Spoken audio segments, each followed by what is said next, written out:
Hello once again, everyone. It is the Last NASCAR Fan here, and we have another Diecast review. This Diecast review is actually going to be on a certain car that has risen over the time in its value, as well as how obsolete this car is. It's a driver you wouldn't expect that would get a Diecast in 2003 because he was hopping around so many series, driving for the same race team. As I mentioned before, how Andy Petree Racing had so many cool promos and releases in Racing Champions. This is one of my also big-time favorites, and it's Paul Menard's 2003 Turtle Wax Menards Chevrolet Monte Carlo for Andy Petree Racing. This car itself can reach into the triple digits. No joke. This car will go for a lot of money. And I actually acquired this from a good buddy of mine that I did a diecast trade with, and he got the car because he already had one, but he got it in a lot. Asked me if I wanted it. I'm like, oh yeah, dude, I would love it. It's a little chipped in the rear, but that's okay though, because I can detail with Sharpie. I've been just a little lazy not doing it. Other fun facts, Ryan Blaney did a throwback to this scheme back in 2020. Yeah, 2020. Did the throwback in 2020 to this scheme. Pretty good scheme itself. Also, Paul Menard attempted both the Sonoma and Watkins Glen Cup races for Andy Petree Racing while doing part-time Busch as well as ARCA. He found a lot more success in the ARCA series at first because he actually won a pole, and I think he did win a race at Talladega.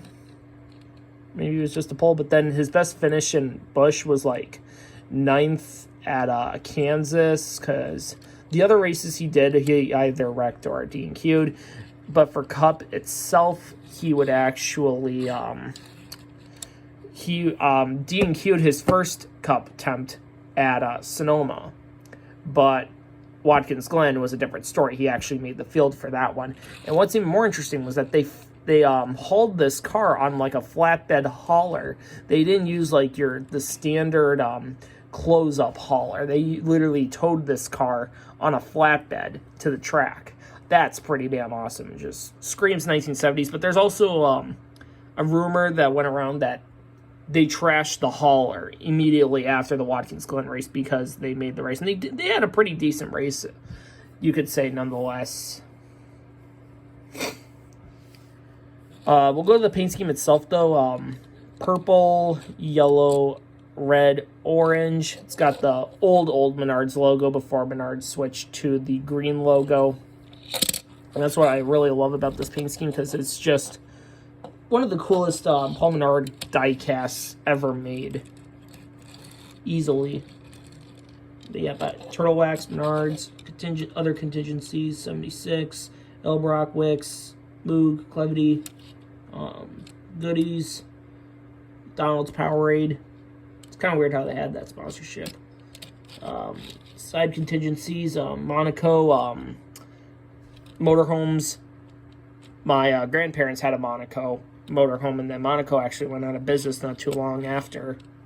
Because Monaco also sponsored Andy Petree in the beginning of the season, because they actually had, they had Christian Fittipaldi attempt the Daytona 500 in 33, but he DNQ'd. And then after John Andretti was released, Fittipaldi went to Petty Enterprise, and then after Fittipaldi got released, Jeff Green would have the 43, even though it went through other drivers too, such as Shane Meal. But that's a different story for another time. Going back to the contingencies, Turtle Wax, Purex.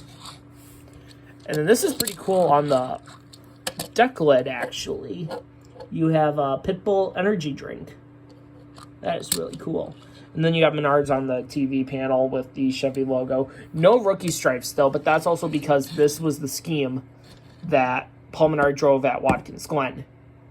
But he was still a rookie, but he wasn't competing for Rookie of the Year. It is really weird because how Paul Menard would come back to Cup in 2006 and then 2007 for full time, because that's when he ran the rookie stripes for the full rookie season.